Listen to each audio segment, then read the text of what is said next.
I was born in northern Finland in a small town called Oulu. I spent my youth on skates and all sort of stuff like Nordic skiing and Finnish baseball and stuff like that. I was happily getting the old computer when I was maybe 6 years old.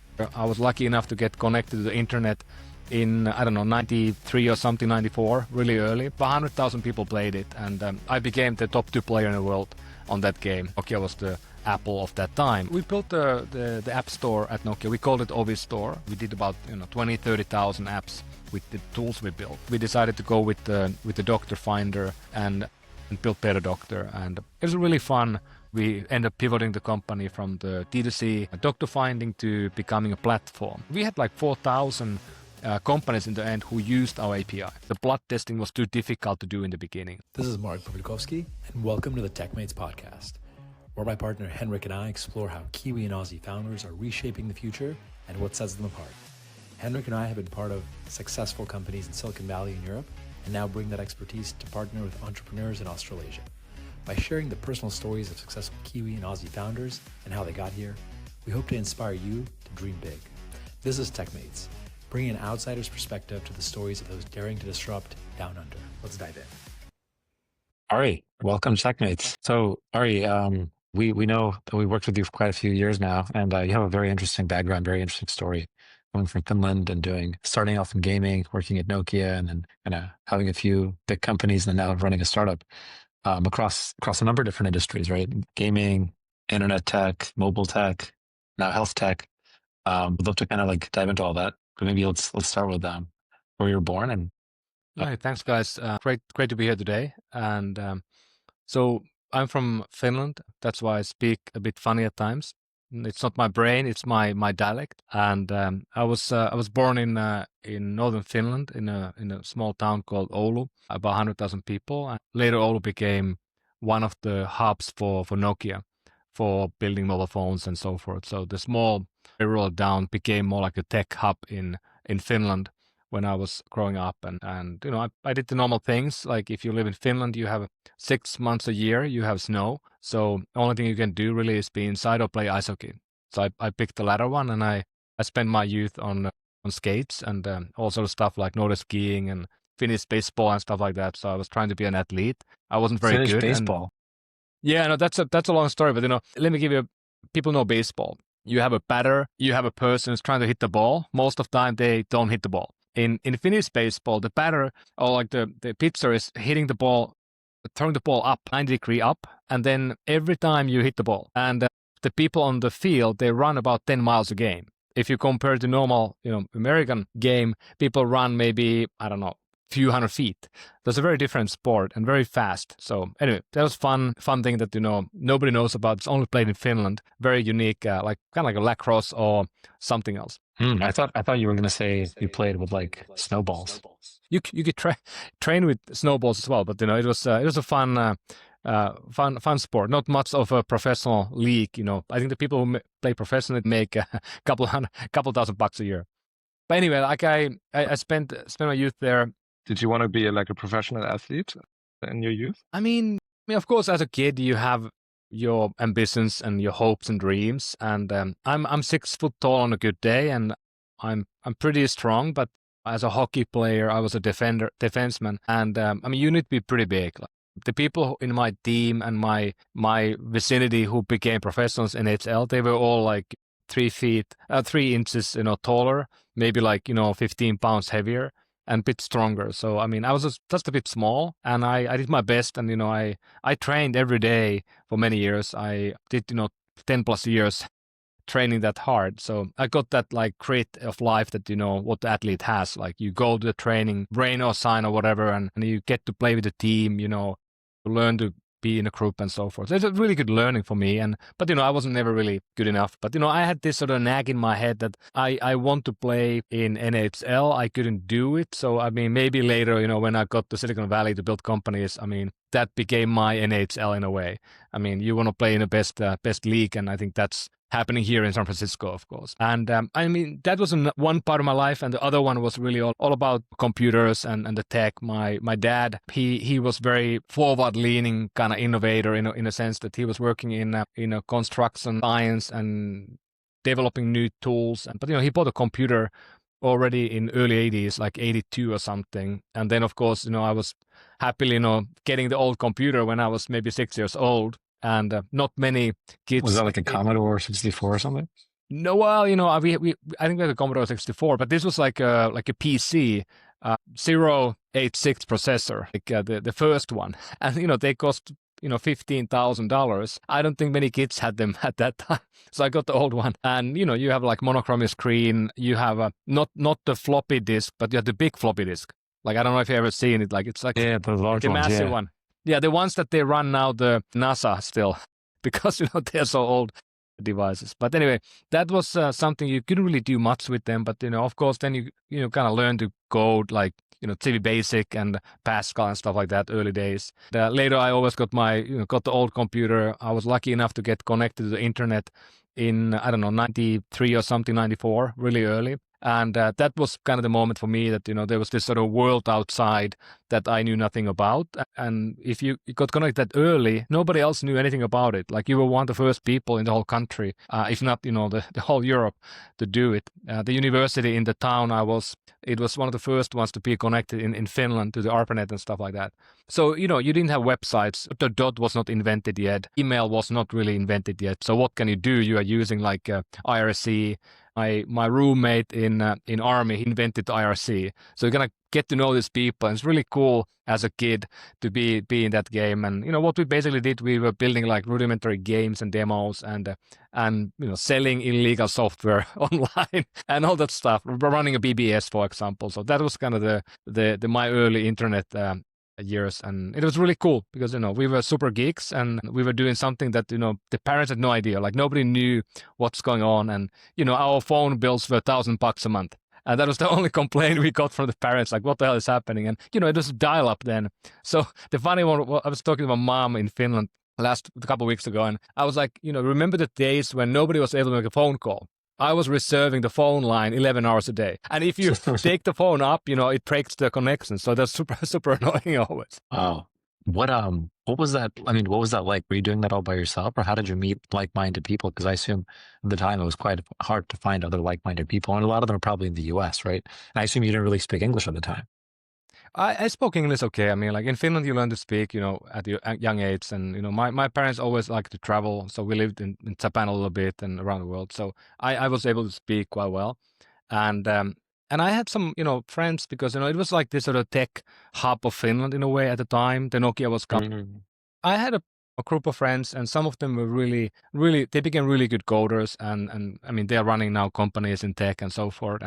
And my best man, for example, in my wedding, I met him when I was, I don't know, 10 years old. And, he was super geek. And, we were playing together. And it was just this kind of like nice posse. And somehow, I don't know what happened, but, a lot of my friends from the sport, they also then, quit playing sport in high school or later. And they also became a bit of a geeks. And it was kind of interesting time because of course, you can't do it alone. It was very lonely. But you had like maybe 10, 15 people that you were mingling together. And later, my kind of most interesting kind of timing on the internet in early kind of years was that we started to play games. And I really fell in love with the first online games. And most people never heard about them, but they were called MUDs, MUD, multi-user dungeons, and basically like World of Warcraft precursor, Ultima Online precursor, text-based, very hardcore. And you were playing online with other people. We had one game called Bad Mud, the first one of them, and about 100,000 people played it. And I became the top 2 player in the world on that game. And that was kind of interesting that, it was calculating the real time of playing the game, the non-idle time. And I think I racked up like 400, 500 days of real time, unidle time in the game, which is quite a bit, like the 10,000 hour in a few years. And that was super interesting because you then get to know more people in the US and around the world who were playing the game. And a lot of the players were in colleges, universities, studying computer science. So I got to connect it with a lot of interesting people. And one of the guys I played a couple of years with every day, he later became, and now today he's the CTO at Goldman Sachs, for example. Who you played Batmod with? Yeah, we played the Batmod with him, and we were like in a team together. We played 6 hours every day. This, right? Yeah, exactly. Yeah, totally. Yeah, it's still alive. It's still alive. Some people are still playing it. So this looks like it has a visual element to it. Yeah, it's basically ANSI graphics that you made the visuals, and once I stopped playing hardcore, I became a wizard. So I started to help build these worlds, and you build your own kind of quest and your game world and stuff like that. So you kind of then learn a little bit about world building and coding as well. Interesting. So like, I always kind of wonder, I think these kinds of games are a great way to get young kids onto like introduced to computers. Because like for kids today, you have the option of giving them like an iPad and it just has everything, like full dopamine, 100%, like right up front. Or you can start with something like this, which is very like, it's still fun, but it's like, it's text-based, right? So you have to use your imagination a lot. I think is like a better way to start with. Gee, I don't know, did you ever like get your kids into this? Well, no, I think the game today, I mean, these games are super hardcore. So, I mean, they're more like you have to kind of dedicate a lot of time. There's no like an easy path to try a bit. But you are so right about the point on the text is a super powerful medium because, I mean, I immersed myself like for multiple years into that game.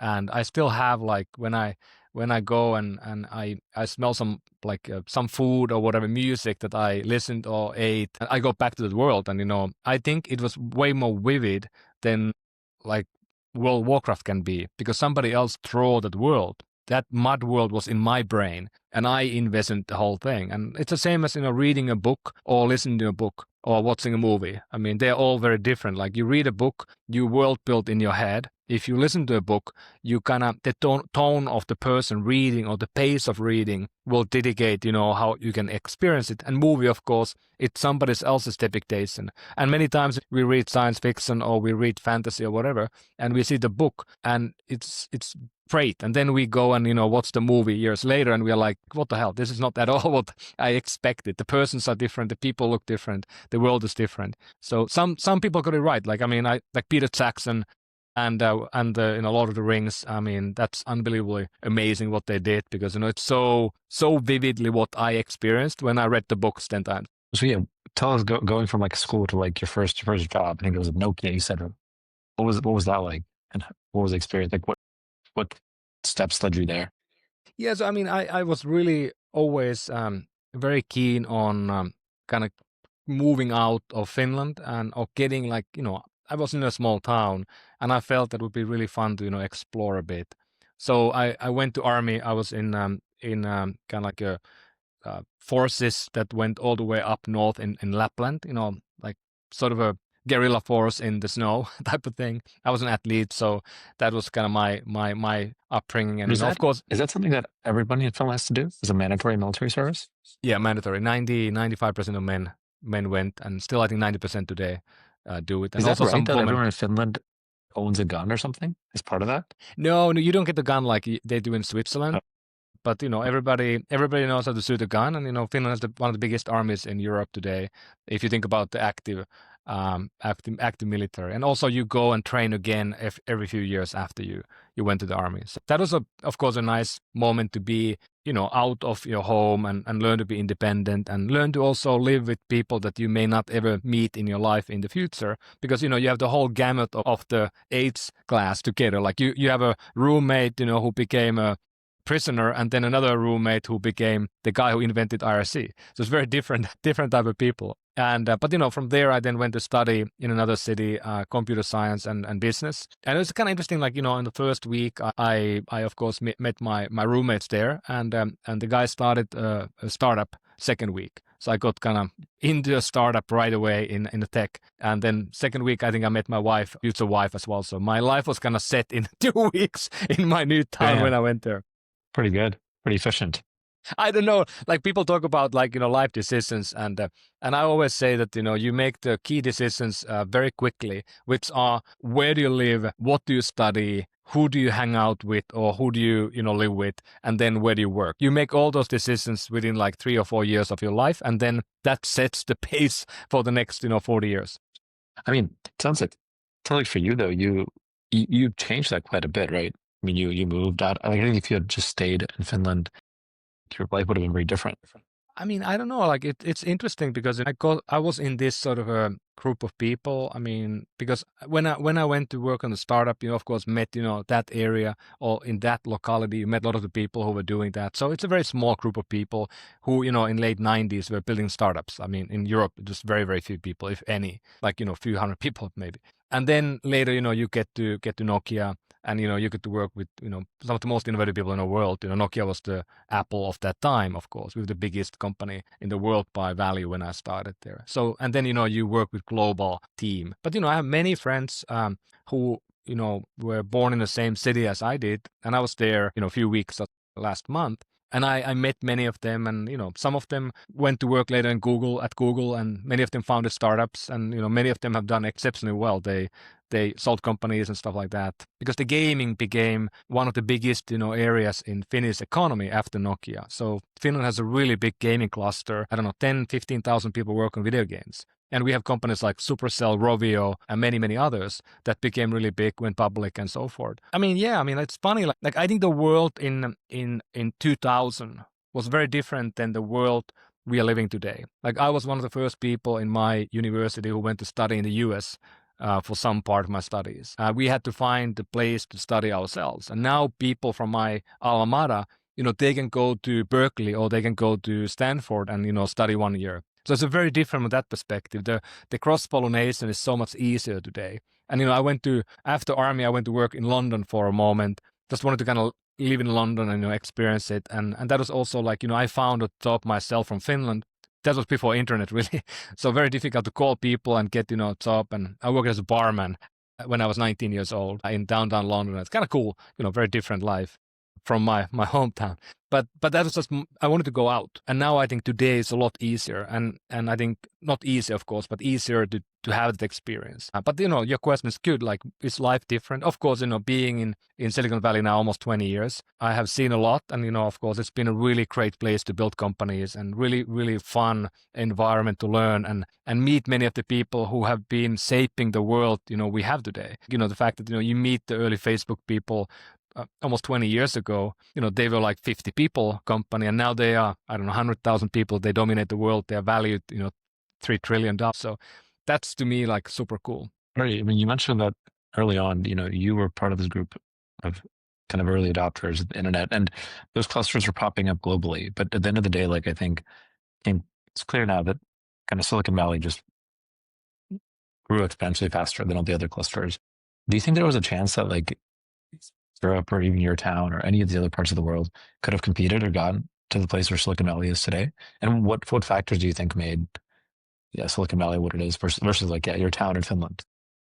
Yeah, I think number game a lot, but I think the history of Silicon Valley is interesting, and you probably have read some books about it, or when you read autobiographies of like Intel or Steve Jobs, Apple, others, even like Elon Musk, you kind of get these glimpses of the world. But it was very different. Even I was first time in San Francisco, '89, traveling with my parents, and already then the Soma district, Southern Market, was pretty vibrant. Well, some tech going on, but the Silicon Valley was really more in Palo Alto, in that corridor where you had Intel and HP and the first big companies. IBM was there, and then later I think what happened is that I think the internet finally started the change here. So it was 95 to 2001, I think, the big boom, and then the bust, of course, happened.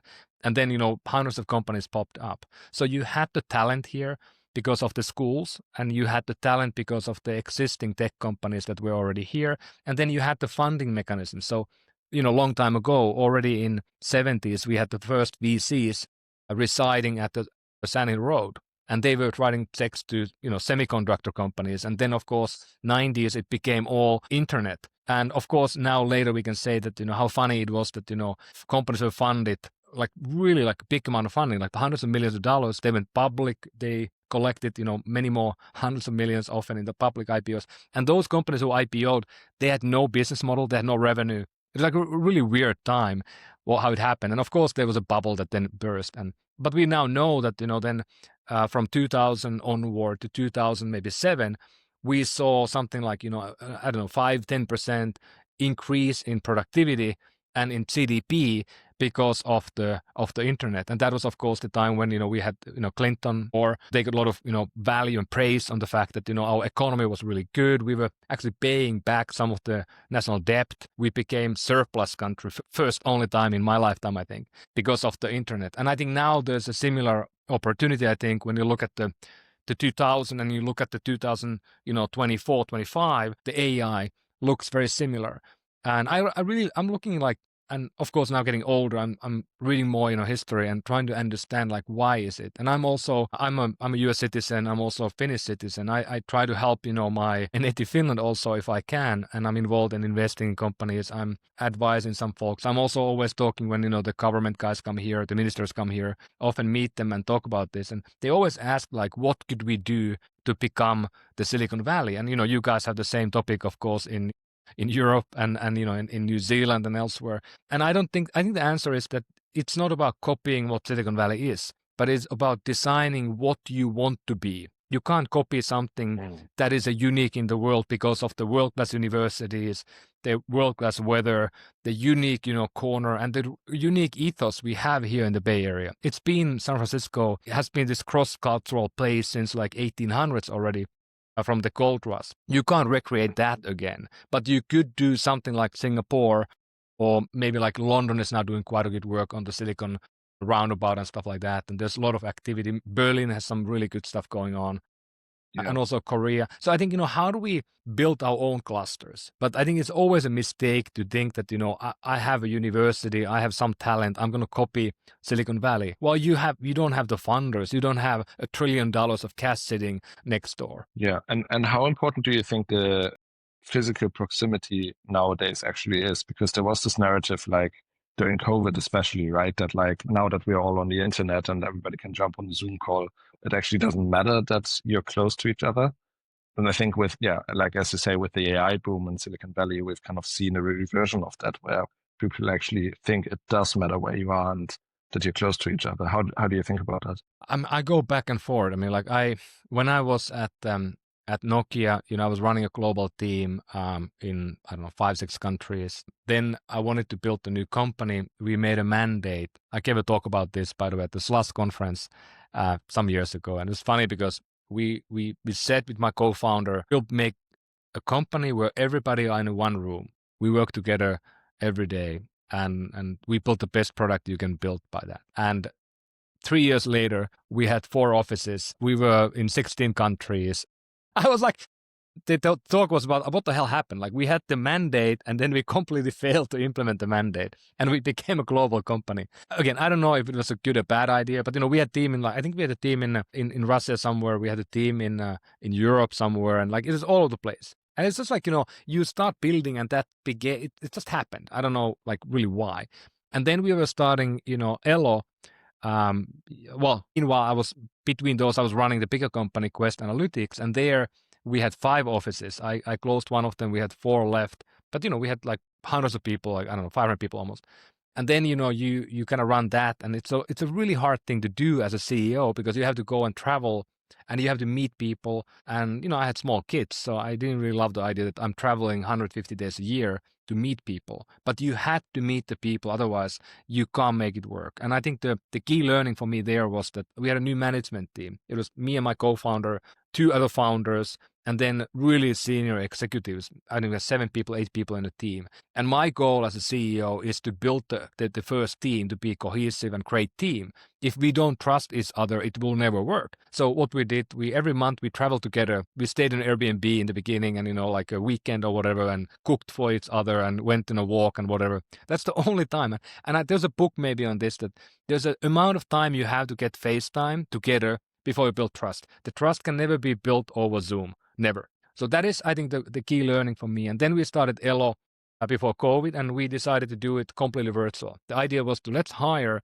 the top talent we can find, and let's hire people we already know that are able to do the work well without us having the same room always. And we decided to have no offices and anything like that. And of course, then COVID happened, and we were like really, good company to run in that world where you can't meet anyone. Now, if you ask me again, I would love to go back to one room again.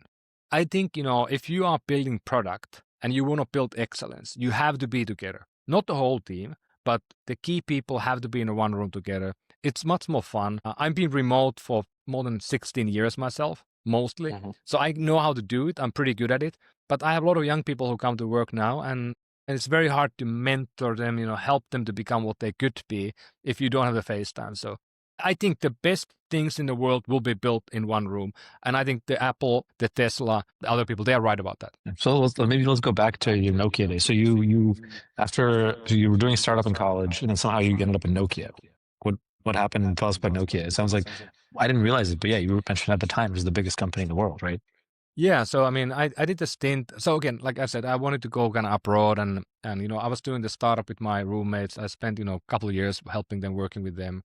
It was a big learning for me. I mean, we were very young. The guys were doing websites for some big companies, public companies, first ever website. So there was a lot of learning there. And I think the biggest learning for me was that, you can do anything you want. Nobody was guiding us. You couldn't call somebody a mentor because nobody had done websites before. We were the first websites that anyone had built in Finland or Nordic. So it was very interesting.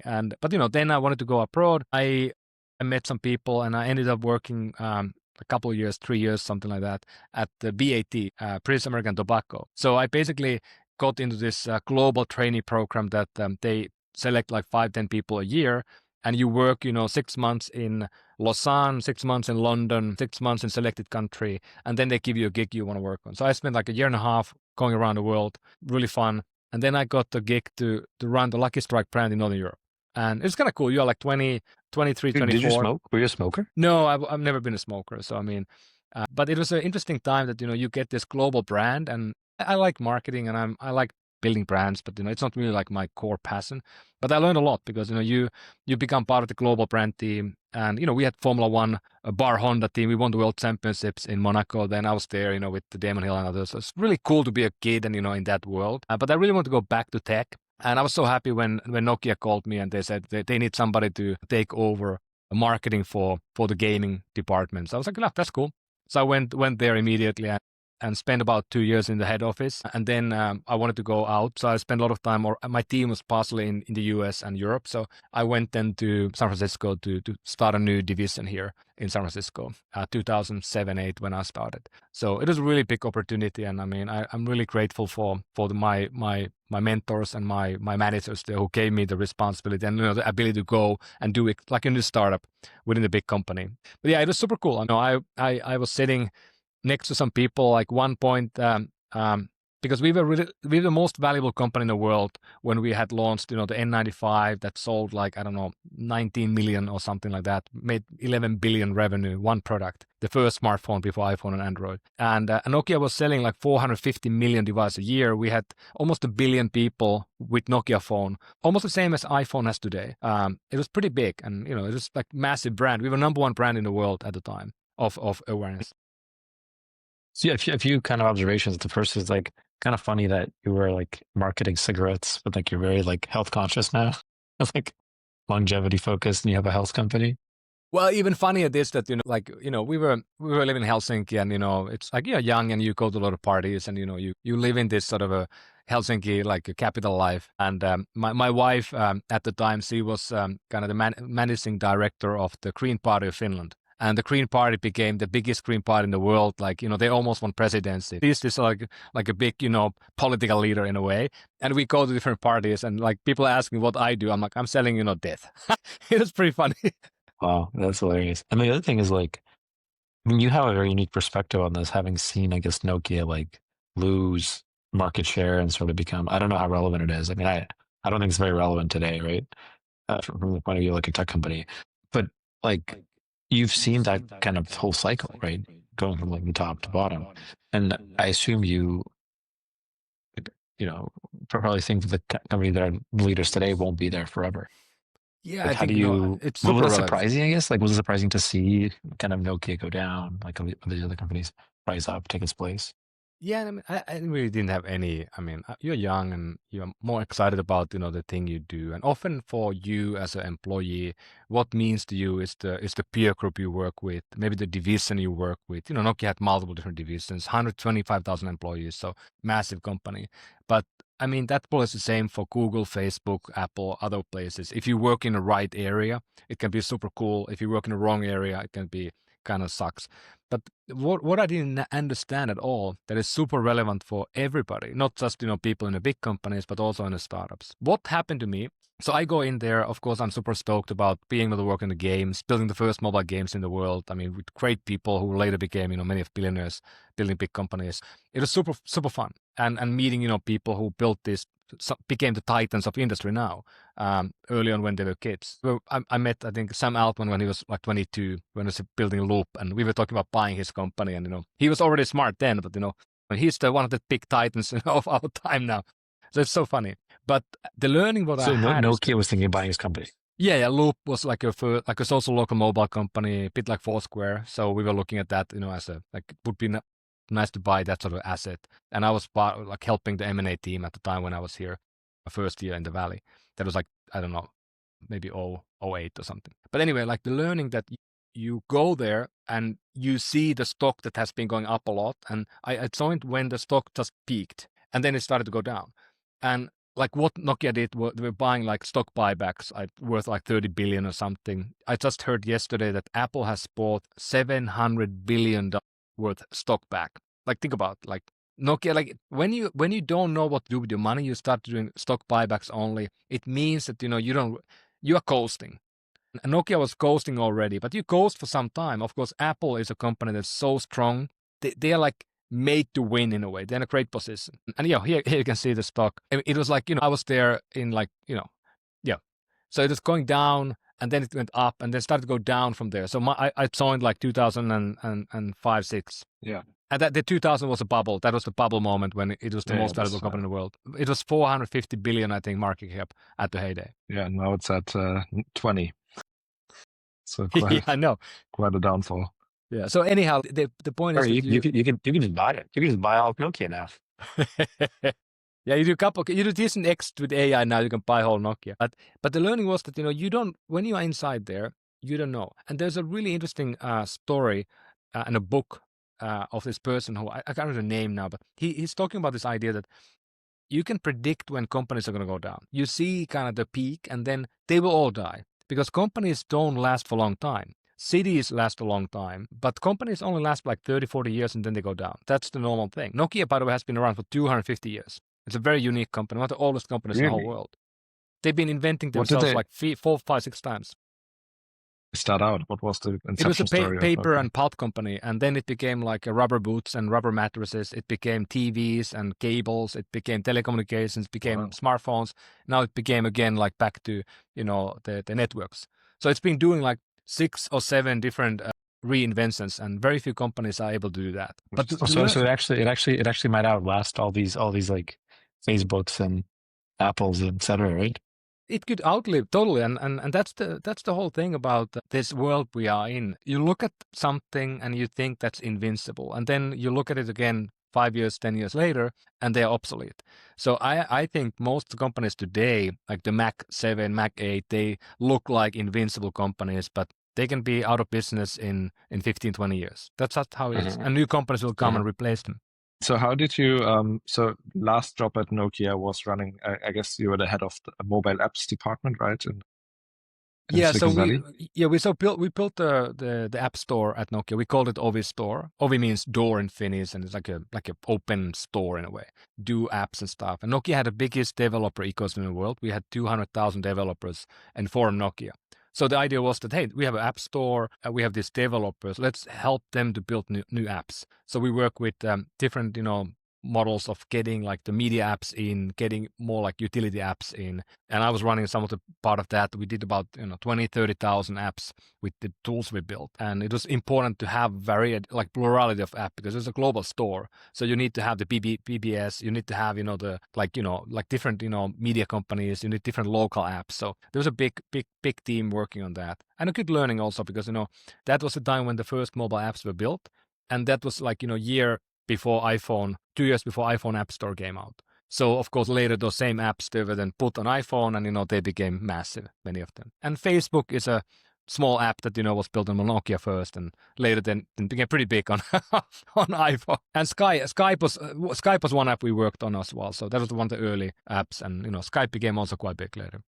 Wasn't Yeah. Skype like competitive with all the, because you guys were building phones, presumably all the phone networks didn't want Skype to be on your phone because then that would Yeah, that's a help great them. point. And Nokia had Symbian was the kind of the culprit why Nokia failed. It was a very old 95 built operating system, very old kernel level code, and not very flexible. That was the kind of the problem we had. And then Android and iPhone were rebuilt better platform tech. And we had also the Maimo and Migo. That was a Linux-based smartphone platform. And there, my co-founder was the CTO in that team, and he was building like a new type of phone. For example, in that phone, back in the days, you had to pay for the calls. Like it wasn't like all you can eat, but you paid for the calls. So the phone automatically found Wi-Fi and made a Skype call if you had a Wi-Fi available. So it was like really Wow. like a new innovation. And of course, that phone never became really big, but there are still people who use the 900 and the other phones that they built because there's a completely open source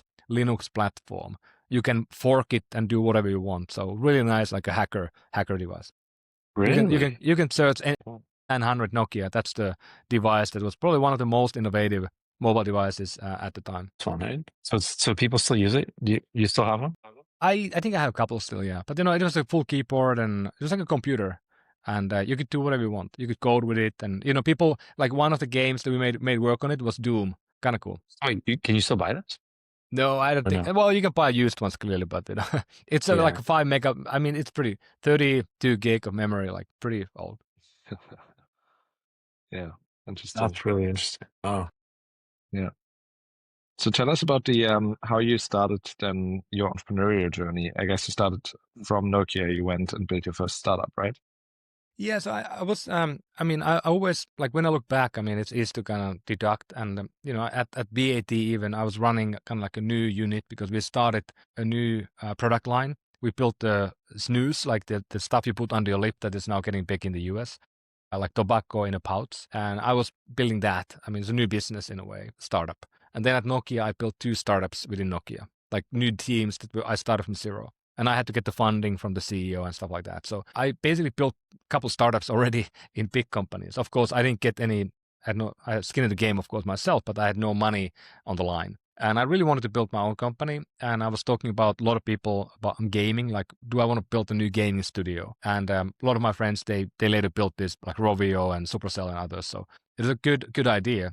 But then I felt that I want to do something different. I had done gaming for a long time already, and I had health issues in my family. My wife had a thyroid tumor year 2000. That led into autoimmune issues, hormonal imbalances, and a verdict we can never have a family. And we spent a lot of time, a decade almost, on fighting on that. And that was while I was working on tech. And it took a lot of time. And I really felt that I want to do something about that. And then we finally got pregnant and we lost our first son. And that was a moment when I really decided I want to work in healthcare for next 30 years. And then I was thinking what the ideas are. I had 2 ideas at the time. One was called social food, basically a app that you could kind of look at any product in the store, use the barcode, and find out if it's good or bad for you. And nothing like that existed at the time. And then the other idea was that we had a hard time finding the right doctor. Our son died partially because of not having the right doctor. And I wanted to maybe build a better system for that. And I found my co-founder. We actually were working at Nokia offices for 6 months. We had an office there, and Nokia actually funded us a little bit in the beginning. It was a really kind of fun thing because they were letting go people. I had let my team go already, and I was kind of the last one standing. And they told me that hey, if you're gonna leave when you leave, don't worry about it, and then we're gonna fund you a little bit if you build a startup. So I think they gave like 150,000 seed funding from Nokia to do it. and they give Pretty you cool. equity? I think no, they didn't get equity. It was like a free money basically. It was kind of cool. Free loan. I don't think there's a loan document even. Like it's like a support type of thing. But you get like a year and a half salary, severance, and then you get like seed funding.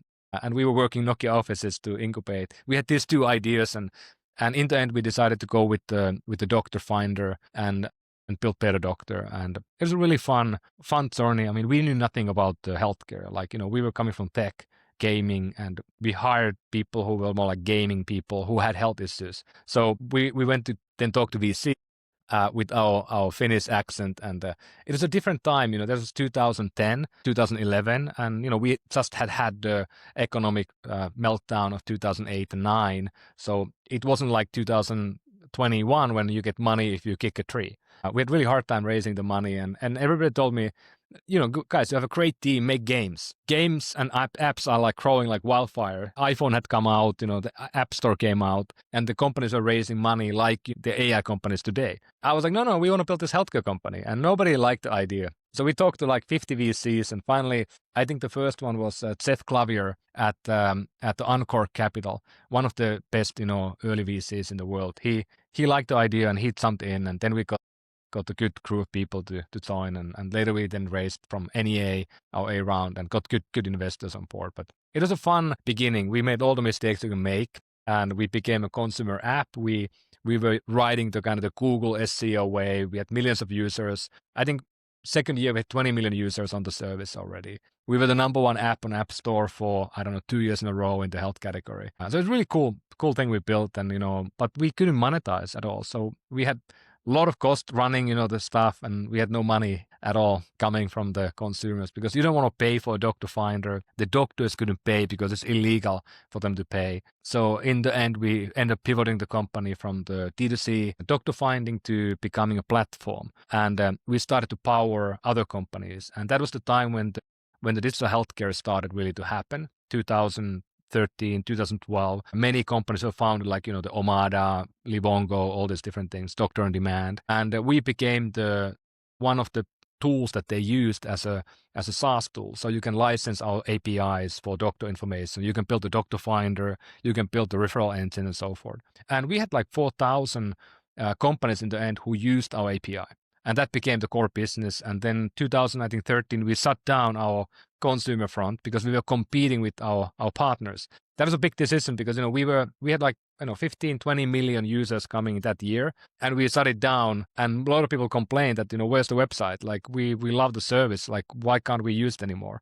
But you had to do it because, it was the right thing to pivot. And then 6 years, at 6-year mark, we sold the company to private equity. And we were not very big, but, we were hitting like, 10 plus 10 revenue anyway. Decent company. Was that kind of a sad decision for you? Because you build the company to solve your own problem, finding a doctor, and then you have to shut it down. So there were people like you who wouldn't get that service. Well, I think, for me, yeah, in a way, but, I'm a very realist, and, I'm easy to be convinced on the new data. So to me, it was more meaningful to go from, millions of people to 100 million people, because later, we end up powering many, like 200 million people. So not with our brand, not with our name, but, at the back end. So I think it was more meaningful, and we got deeper into healthcare. So we were doing really cool stuff in healthcare that, nobody knew about, but it was integrated into the systems.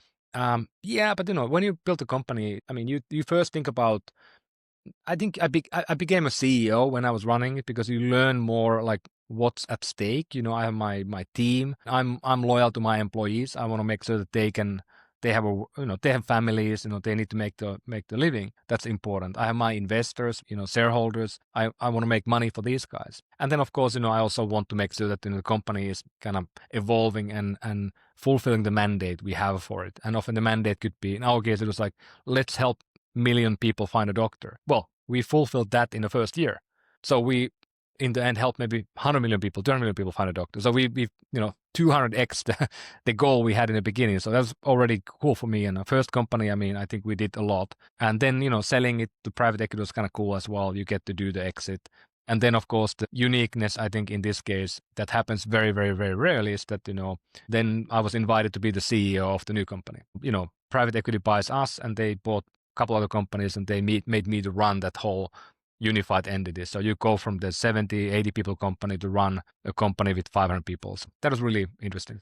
How long were you doing that for? I did like a year and a half. So I committed 2 years, and then I stayed in the board for almost 3 years. But I wanted to go do the next one, and I wanted to learn how it feels because if you go to that world, private equity CEO, I don't know if you guys know, but it's a kind of lonely world. There are some people who do it for living, and they do every 4 years, they do a new company. They make 20 million bucks every time. So it's maybe the best way to make money in the world, but it's also kind of lonely. And I felt that I was a bit too young. I was 40 or 39, and I was the youngest guy in the room. So my management team everybody was 10 years older than me.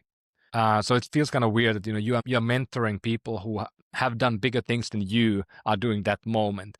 And it felt kind of a bit weird. And I know I'm really good at the beginning, the early stages. I mean, it's something I love to do. And I still felt that I'm going to do 2 or 3 more companies. So I can go back to be a CEO when I'm 55. Did you already have the ideas for your next companies while you were the CEO of this bigger company? Yeah, so totally. I mean, I had been investing since 2010 in startups, usually 10K here and there, and then little later. But I felt that, there's something really important in this food nutrition space, because my wife in there was healed with food and nutrition and lifestyle changes. And the doctors couldn't help, but, some other doctors found a path that, helped. And now we have 2 kids. So, while I was running the company, BetterDoctor and the Quest, I mean, we had 2 kids, and they, of course, became really important for us and for me. And so the social food idea we had with my co-founder Tapio already at Nokia, that was something we couldn't really do then. And I just took the old idea back, and then we reconfigured it and then decided to go for it. And again, we didn't know much about food except, being like a super user. So I think my story always is that I'm always been reinventing myself and entered in a new field. And I really knew nothing about the field before. So again, it's been not easy. This has been very difficult company, the Elo, to run. I think we are in a good timing now. I think it's a really fun company, but it's also really difficult to build something, because now we don't only have the bits and we have atoms now. So we have to think about distributing things, shipping them, all the stuff. And right now, last week, I mean, I've been spending like 15 hours a day on figuring out how do we work around tariffs, and how do we manage the company in this world where you don't know what's up and down. Every day something changes. So that doesn't happen. Maybe to start at the beginning. So what was the original idea of Elo, and how did you start out? Yeah, so the Elo, the basic idea is that we have the single biggest lever I think we have in the healthcare today is lifestyle. People are eating themselves dead. People are not moving enough. People are too stressed because of screens and all these things. So I felt that, the nutrition is one of the biggest things that we can actually have a dent in this. And I really, when I was at BetterDoctor and Quest, I talked to, we signed up with every health plan, every health system, government agencies. We had 700 enterprise customers. So I talked to all the people who matter, the health ministers, last 4 of them. And they all said the same thing, that, we need to do preventative medicine. But none of them had any idea how to do it. And to me, food is the ultimate preventive medicine. And we can't mandate in America that, you have to eat healthy or whatever. We can't tax it. We don't have the mandate to do it. We have to build systems for people to make better decisions. And that was the kind of idea. How do we build a system that can help you eat? Like, you want to be healthy, we know that, but you don't know how to do it, or you don't have the willpower to get there. How do we build a system that can gamify it to you in a way that you can actually make yourself achieve the things you want to achieve? And we started with an idea. It was a kind of cool idea. So the first demo we built, that we raised the first couple million, $4 million or 5 million, was that, okay, let's take your data. Let's take your biometric data, your blood work. Let's take your health record. Let's take your wearable device data, the sleep data, activity, whatever. Use AI to build the right meal plan for you, or the food program in a way. And then let you buy those foods from Uber Eats and DoorDash. That's something nobody has built yet, and there's reasons for it. And, we built a prototype like using some of the APIs, and super cool. I mean, it's a really cool idea, but it is hard to do because the platforms like DoorDash and Uber Eats, they don't own the menus. They don't own the images. They don't know what's in the food. So it was really difficult to do. We would need to go to every restaurant one by one and get the permit to use the photos, to use the menu, and then even get to know what the food is about. So that was maybe too difficult to implement. So we started to narrow it down. And the first product we built and go to market was a blood test, wearable device integration, Apple Health integration, AI model, codes, and then give you supplements. Instead of the food, we gave you kind of pill pack with the right supplements that are matching to your goals and your blood work and your health data. And we were the first company to do that, and it was kind of fun. I mean, we got close to 10,000 people using it. But the challenge was that the blood testing was too difficult to do in the beginning. So people don't want to do blood testing every quarter. It's too often. It's too painful, too hard. And then we were, again, like when we went market again, we started to narrow it down, took away the blood test, made it non-mandatory, used AI in the beginning to predict what you need, and then give you the personalized product. And even that has been too difficult. So we've been kind of slowly making it simpler. And now I think it's quite streamlined, and we do goal-based products that can be Elo branded or can be co-branded. So we work with in fertility, we work in sport performance, and now going more into weight loss and other areas. But yeah, it's been a super difficult to find the product market fit. And now we have one product with a good fit, great growth. We need to find a few more, and it'll be a good company, I think. But it's not as easy as using SEO to scale and having millions of people using the system. I'm sure you know very well all the Brian Johnson stuff, right? And he's basically tried to solve that just for himself and measuring every single marker, trying every different food, different combinations of food, sleep schedule, exercise, supplements, and then very, very carefully monitoring different aging markers to just try to slow down the rate of aging that he has. What do you think of that? And I guess, is that kind of what your initial vision was? And do you think you can build that? Have you thought of working with Brian? Yeah, I mean, I never met him. I met him briefly, I think, at his show when he was here. But I mean, he's just now himself trying to find a CEO and kind of almost like externalizing the supplement piece or the nutrition piece, because it evidently became a bit of a bait and switch. If he's trying to be this sort of a person telling people what to do, like a priest, and that the priest is selling also the stuff at the same side, it always becomes questionable. There's no way you can be true if you do both. So I think that was a mistake for him to build the supplement stuff, because it sounds a bit of like bait and switch. I really applaud what he's doing. I think he's crazy in a sense. I don't know if that makes a person happy, but I like the documentary they did, and we need more people like that who put themselves on the line. He's really putting himself there and out there, and he's been ridiculed a lot. People are laughing at him every day. Some people are following him. But it's a good thing that people do it. But the problem we have now is that the whole longevity idea, I think, is a fallacy. Longevity means we are expanding the human life beyond the boundaries we have today, meaning 90 to 100. We can't do that. We have no way of doing it today. We don't even know how to start about doing it. What we can do, we can expand the health span, the healthy years that we can live and have good life. And by the way, those years have been diminishing the most in the last 20, 30 years. People used to die younger. Now we are dying older, but we are living poor years at the end. 15 years are not going to be great because you're going to be sick.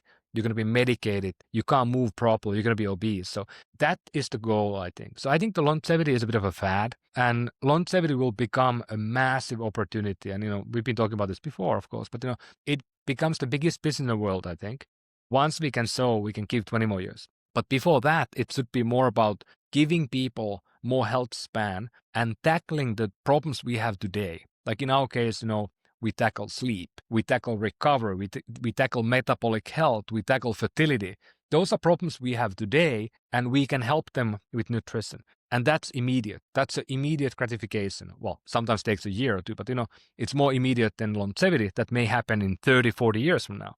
Like, what is the game? Like, I always talk about this, that, I was building a game at Elo, and I've been building a lot of games, and I know how to build a game. But the challenge was that I didn't have a feedback loop that makes sense. So my game was pretty freaking boring. Like, you take blood test every quarter, 90-day interval for the next move. That just sucks. Think about it.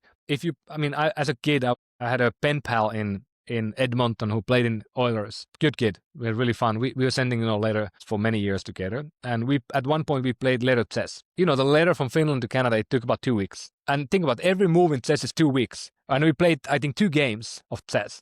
That was super boring. But, like nowadays, nobody would even entertain that. But, in 90s, it is fine. But the point here is that the game has to be more real time. And I think now we have glucose monitors. We have the Apple Watch Plus 2 from this may even tell you real-time biometric data. So then you can build a good game. You could do a game on sleep today by using Aura and the sleep score. We are doing that a little bit now with our sleep supplements. But I think the challenge here is that we need better metrics that are more real-time basis from our body before we can build that game that can be really engaging for the modern generation who wants to have immediate gratification, immediate dopamine hit. Interesting. What do you say is like the most, I mean, like Brian Johnson says sleep is the most important thing. What do you think is like, is that true? And like, I guess, yeah. How do you think about like longevity and health for yourself? Yeah, so earlier today we talked about this with somebody else, and I think if you can be without food for a week. I mean, most of us have never fasted a week, but you get water and maybe some salt. You can easily hang out a week. You don't even feel bad about it. If you don't sleep for a week, you die. So sleep clearly is pretty important. But then, I mean, what is important? I mean, everything is, they are all connected. Sleep, nutrition, stress, activity.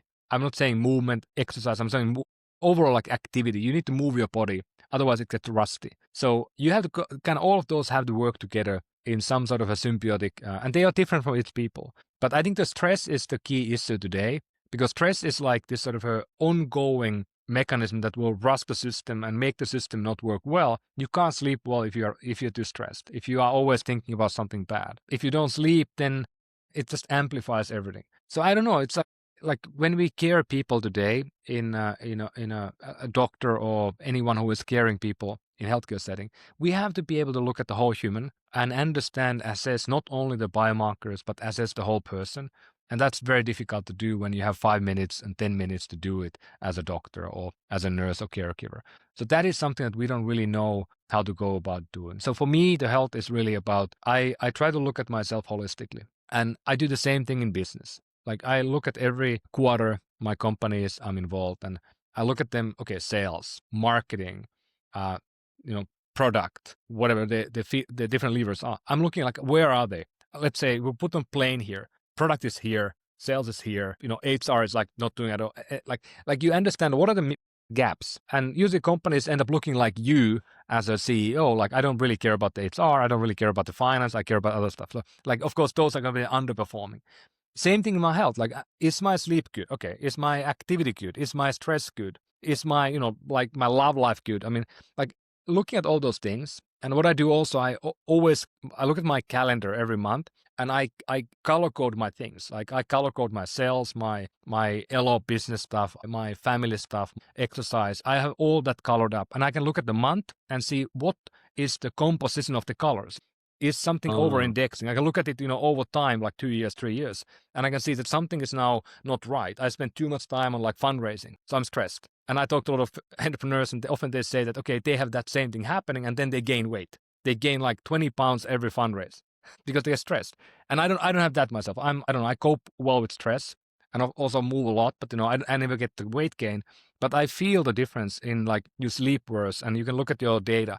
So that is the kind of the thing that I try to holistically understand what's good for me. But then also, I mean, I have systems for eating. How do I eat? Exercise. How do I put myself in a position that, I have a goal, like I'm going to race here. So I have an interest to train more. And then also like not to train for the sake of training or escapism. Like it's easy. I'm a cyclist now.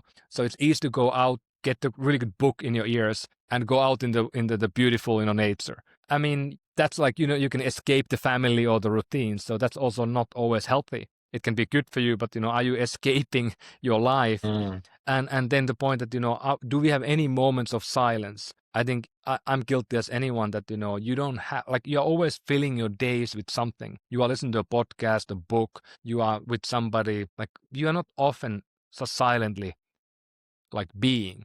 And that is very important. My wife meditates every day. I don't do it every day. I try to do it sometimes, but I suck at it. Maybe back to your point on like AI and what AI can do. I mean, I've noticed now that, the best models, mostly like kind of deep research on ChatGPT with GPT-5 coming out now, like it can do better than I think the vast majority of doctors.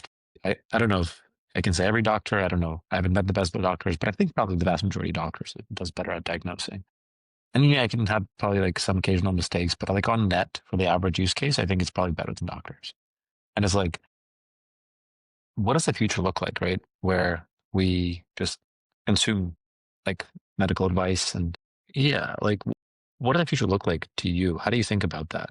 Does that mean we're going to have a better like better outcomes? Are doctors going to play a different role in the world? Are doctors going to be sort of relevant? What do you think about that? This morning I was talking with my kids who are 6 and 10, and my son was asking about something in healthcare, and we spent like half an hour talking about this very topic, and they were really laughing at the idea that we have a doctor for nose, we have a doctor for skin, we have a doctor for knees, we have a doctor for spine, we have a doctor for feet, and I mean for the other ones. They were like, what the hell? That doesn't make any sense. Like then they were like, do they talk to each other? How do they communicate?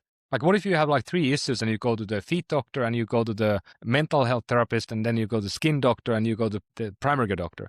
Like, they were like, well, how do they communicate together? Do they talk? Do they meet together to plan?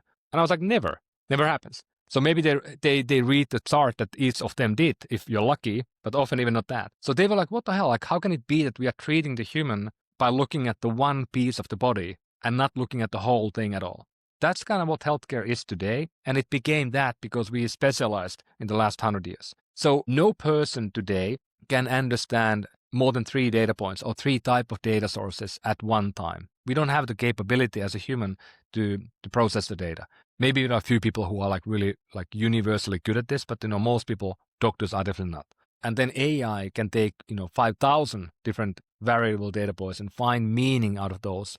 That's the whole idea of machine learning and finding like these patterns. People don't see patterns. Of course, doctors are really good. Like let's say a cancer doctor, skin cancer doctor is really good looking at you and your moles, and they see the pattern. They know better than AI today. But AI can be almost equally good. How many times you get your body to be seen by the cancer doctor? Good luck with that. I mean, there are only so few who are understanding your skin cancer. And so I think the AI has to be kind of the quarterback in a way on this model. And the doctors will be there to treat because there has to be like the decision maker. The risk is always like AI makes a mistake, somebody will die in healthcare. It will be a huge hassle, big liabilities and so forth. But I think the AI will be at the front and center, and then maybe there will be doctors who make a decision. Today, healthcare is basically $4.5 trillion in the US. Almost all the decisions that are costing money are made by a provider or doctor. So there's a moment when you meet a doctor and then they give you a gate where you get a drug, you get a treatment, you get something, and that all costs a lot of money. So they're the gatekeeper for the money. And that's a very important position. I think there will be a universal theory of human health coming with AI, which means that we can take all this data. We actually will learn that, let's say simple stuff like you take HRV from the ring, you take my activity data from the watch, and you take my blood biomarkers and my, let's say, medical record, and you can find patterns when you look at 100 million people, and then you find out that, okay, HRV and that other data point correlate in a way that we know you're going to have some issue, and then we can treat you almost automatically. And think about how much better that would be than waiting until you are so sick that you need to be, basically hospitalized. And that will cost a ton of money, $2,000 or $3,000 or $4,000 a night, even higher, 10,000. But basically the combination of like ubiquitous large data models, wearables, like large language models on the intelligence side can give you preventative medicine, right?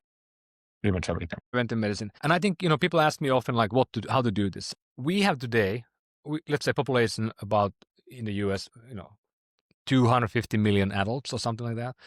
60% of them are chronically sick already. They are medicated with something. They often have, some heart condition like, high cholesterol. They get the Lipitor. They have maybe, high blood sugar. They are become pre-diabetics. Some of them get medication for that. So that is a very, very common problem. What can you do for the 60% who are already going in the wrong direction? They are getting heavier. They are getting sicker every year when you go forward. They're not getting any healthier. We have no system today in healthcare to make them healthier. There are a few pockets like, companies like Elo Health, which is reversing type 2 diabetes. They can reverse people to be healthy, but that's very, very rare still today. It's happening. It can be done, but the system is not built for that at all. So then you have a 40% of people who tend to be younger, most of them, and they are healthy today. Wouldn't it be a good idea that we take the $4.5 trillion market today and we take 10%? We put that 10% in prevention for that 40%. And the only goal is to avoid them getting into the other side. Think about that. And then in the long term, those are the healthier young people today. What if you can make them stay healthy, not young anymore, and avoiding to even getting onto the other side ever? So that is the only way I would think about doing this if I would be leading the whole thing, because you can't go to the 65% or 60% and tell them that you need to be healthy now. Like, it's not going to work. You can't make that happen. They are often too far already. Some of them can be reversed, but it requires a huge effort. We don't have that manpower to do it for, 60%, 250 million people. It's like 140 million people, probably 150 million people. That's too many. So to me, that's the solution that I would love to people talk more about. Sometimes you have to split the problem in two and then find a cohort that you can actually try to keep healthy. And think about how much more you could save if you take the 40% and the new who are coming there and you try to keep them healthy. Suddenly the healthcare system is no longer 4 trillion. It might be 2 trillion because the older generation will die away. Yeah, interesting. What does that world look like? Well, today, like in terms of, so it's like, yeah, you actually, it sounds like you don't have to go to the doctors as much, right? Like you kind of get preventative stuff done much, much earlier than what you would today. I guess, do you go to the doctor less, or do you go to the doctor for fewer things, or like do doctors even exist? I mean, think about this. Think about your own life. How many times have you been at the doctor office in the last 5 years? I don't know, probably like a couple times a year, 2-3 times a year. Yeah, but many of our peers, they are there 0 times. So this 40%, they don't really use the healthcare system at all today. They are not invited there when they are under 40. They're not invited to go to a blood test. They are just forgotten. Think about if we would just it doesn't need to be a doctor at all. It can be this sort of preventative system. It could be, life coaches. It could be dietitians. It could be other things that are then AI agents in a way that are multiplied to everybody. Like, why not to give them like a free app that would be free Oura Ring, free Apple Watch? And I've been talking about this to a lot of people, and Apple believes, I think, this as well, that Apple Watch will go forward a couple generations. They're going to add the glucose, they're going to add some blood data real time through your skin without breaking the skin. And it becomes a device that it would be a medical malpractice not to give it to everybody, not to pay and give it to every person in the nation. In Finland, I think we talked about this before, there's a company called Nightingale that is doing a blood testing with a small amount of blood. They can do around 150 biomarkers. Their running cost of the test is around $15. And now they're trying to get the whole country to be done. Government paying for the whole country to do the test. You don't have to do it, but if you want to do it, it's free for you. You get the kit at home, you prick your finger, you get the results. Think about the data asset for you as if we would do a free blood test, 100 biomarkers, including ApoB, LPA, and all the rest, like particle size and cholesterol. We could identify the people of the younger population who are not good and then focus on those people before they get too old and too sick. But I think that has to happen, because think about $4,500 billion. It's so much money. Like, how much it costs to give everybody like an Oura Ring? Think about 250 million. You can probably buy them for $100 if you do a good deal. I mean, let's say that's 25 billion. You got a promo code you want to promote? Think about that. That's $25 billion to get it to every adult at $100 each. Think about, we spent. I feel like the wearables today are still fairly limited, right? Like if Apple can add still a few more features, or it can add more glucose, etc., for the same price, and then at that point it really starts being like a real diagnostic device. Versus now it's kind of like, oh, it's a nice to have kind of thing, right? I agree. But I mean, the nice thing is that people, and I think, I think the point here, what we are seeing in the world today, is that us people are now leading the way. We are far ahead of the industry. Think about 150 million people now have a wearable device in the US already. More than half the people. So I think we already decided that we want something like this. And like you said, this device kind of suck at the moment. They don't really give you a lot of value. It's nice to know I didn't sleep well, but I mean, what do I do about it? There's no like a treatment today automatically coming with it. But if you then integrate that into treatment and AI, and it will take a while before the AIs are something that we can actually use, because we have now, like you said, unbelievably good systems like the deep research using Gemini or GPT or whatever. But they are really good at taking information, condensing it, and they give you this sort of 20-page, or you read it, you learn a lot. And usually they are quite right. And they can take your data, they can make it contextual, sensitive, whatever. It's really powerful.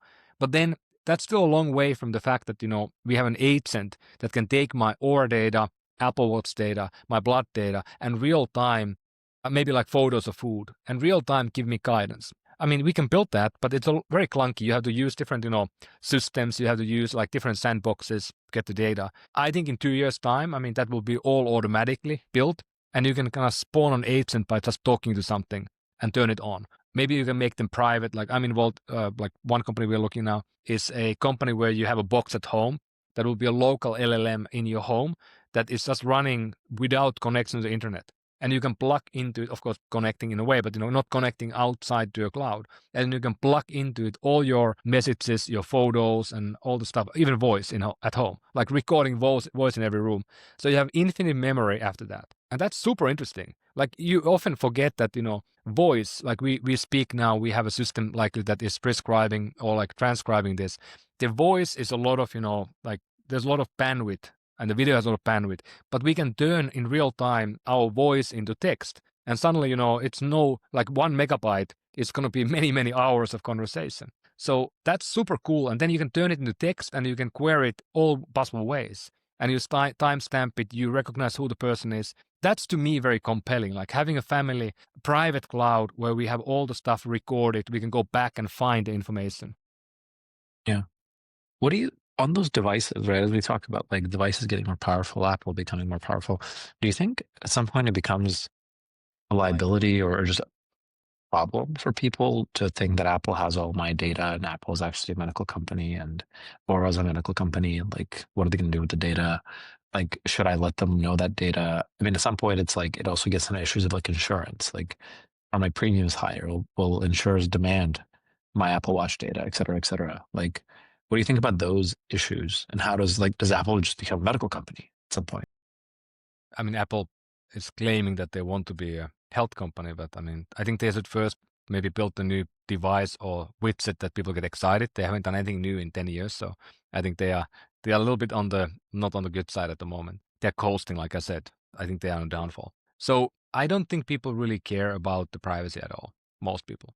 We talk about it because there are some people who advocate, and it's a good topic for media to talk about. The real people don't care, and it is a big mistake. Because if you think about the data you can have, like the 23andMe was a big deal, I think, not for most people, but I think for me at least. That, you have a data asset for sale where you have, I think, 15 million people DNA. Yes, it wasn't the best array. It's a spotty data. But still, you could, in theory, clone 15 million people if you buy the data set. I mean, I don't think people are cool if you go to, Mars and you clone 15 million people that you bought from that data bank, would be kind of maybe upsetting to some people. So this is the thing that, we don't really understand that this is the makeup of you. If you think about the DNA, you think about the health data, and it can be used against you because we will soon be able to predict. You get the DNA, you get the blood data.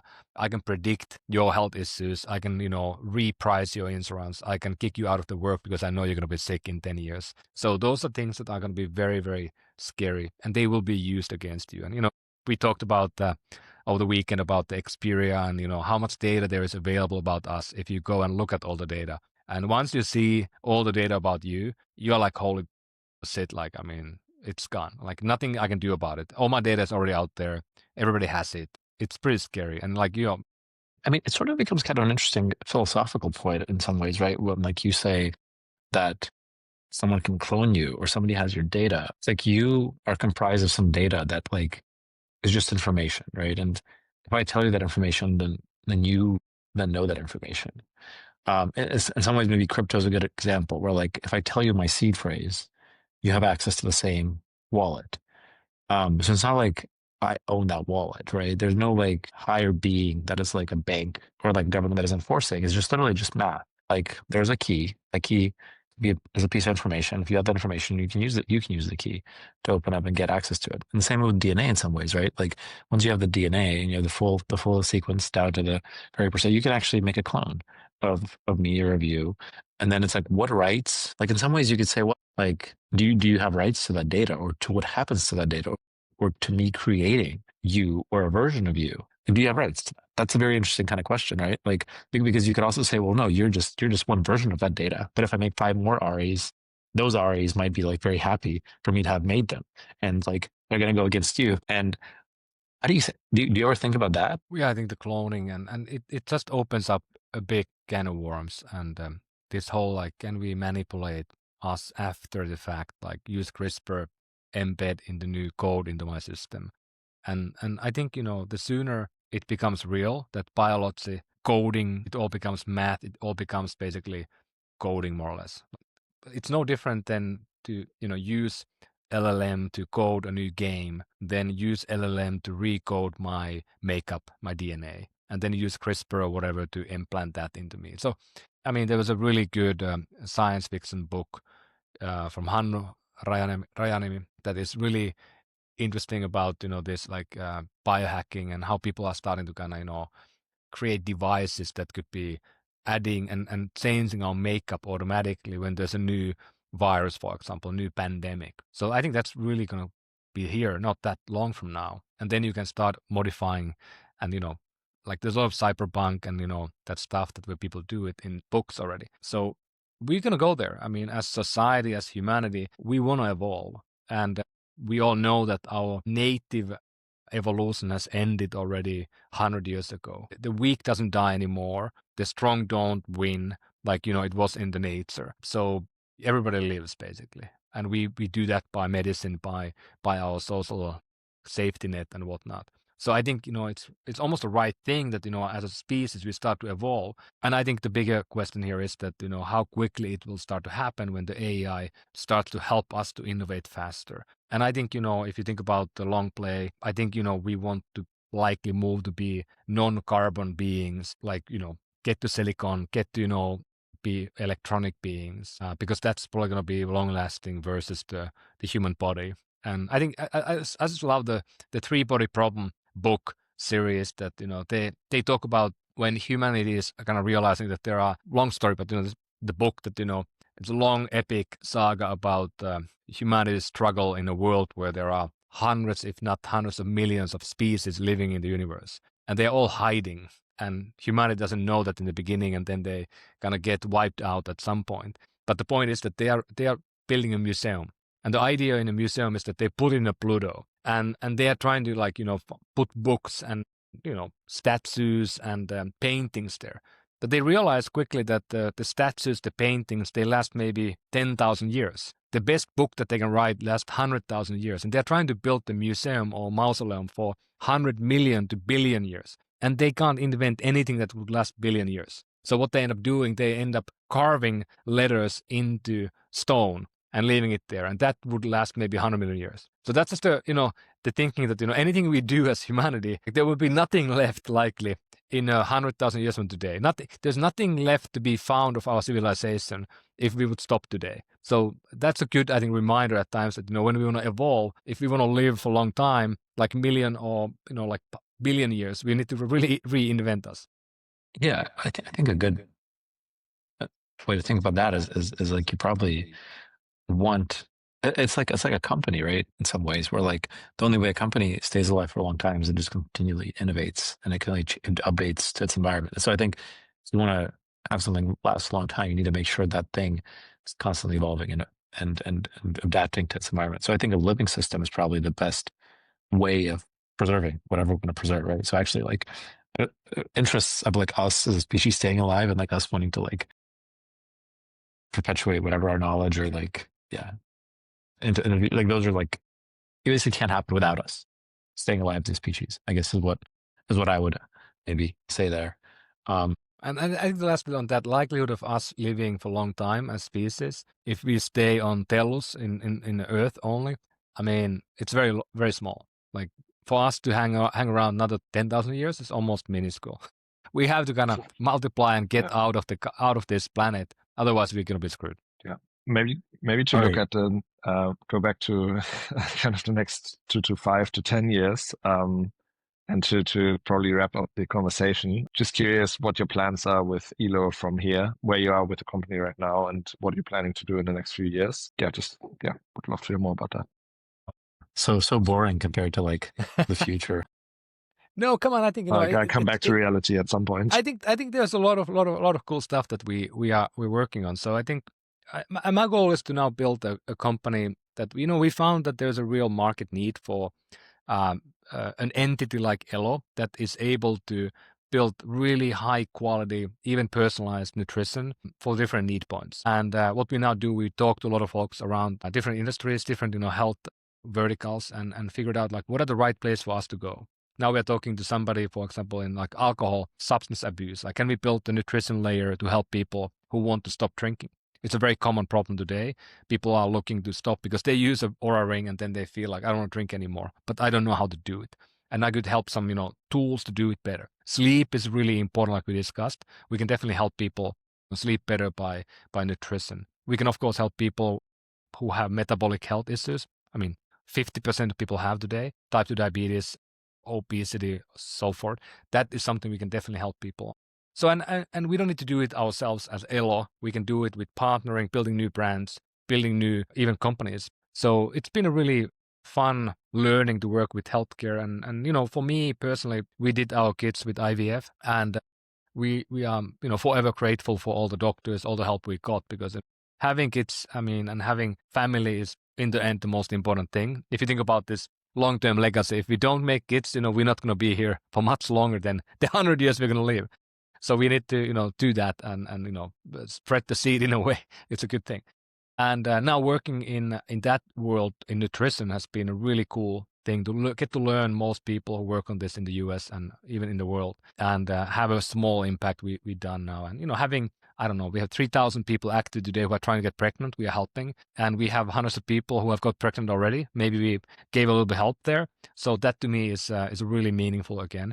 And a great start for Elo's next chapter, that we have that sort of validation point in real healthcare. And I think in 5-10 years, I hope we can build a company that is profitable next year. Hope to build a company that can grow ongoingly, and maybe hope to build a company that could be around for a while. So that's my hope. And of course, BetterDoctor is part of a bigger company today. Quest Analytics, is decent sized company, will likely be around for next 30 years at least. So, it's nice to build things that, might last, even longer than you. Yeah. It's cool. Speaking of kids, what do you tell your kids about what they should be thinking about, learning, how they should, it's a new world we're living in, right? Where the previous system, I don't think is going to serve them very well. An education system, like specific knowledge, etc. So what do you tell them? You can only reflect, your own life. And of course, you can look around, but you can look at we talked about, my story. And the defining moment was kind of like the one when I got a computer, got connected to the web. And that happened to be early on. So what is the defining moment now? I think it could be like you learn to use the AI tools, but I think the evolution of those tools so fast, it will be way faster than the internet was in the early days. It took 10 years to really make the dent into the universe and make dent into the way we work as a species. So to me, it's more like, can we, with my wife, can we, help these kids to become some people that they know what they want, they know how to live life, they know how to be with other people. Because no matter what we do, I think we still need to have an interaction with other humans. And if you can be comfortable with that, you can be like a good humane human in a way. That to us is the most important. And, we debated about this a little bit, but, we end up going in a school where they have no tech at all, where they have really this humane aspect, a lot of, art, a lot of being together, a very small community. Kind of like almost like the old school way of living, early 2000s. So that was what we decided. And it really was decided because, we wanted to have them the early youth where they can learn to be who they are and learn to live a good life. And then when they get to 15 or whatever, then they can go deep into, my son is very engineering.